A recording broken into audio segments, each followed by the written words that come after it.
今年开始封了，5天绕境活动的第3天，到新营小戴围，真武大地庙朝安宫，晚上7点的回家，现在已经7点44了，你看一格车好都亮了，停在这个大马路北边，现在要往那个新营太子宫的方向，要回太子宫入庙了。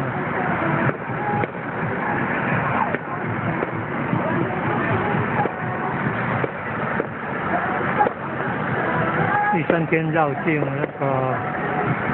竹围后竹湾宫5天后桃龙宫、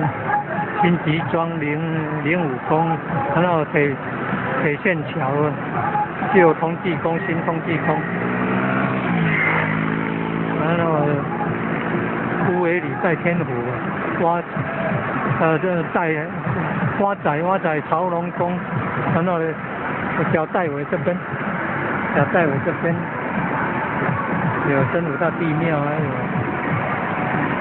草安宫，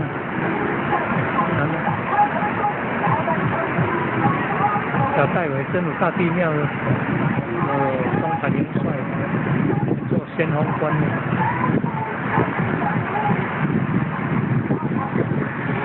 今年开始封庙。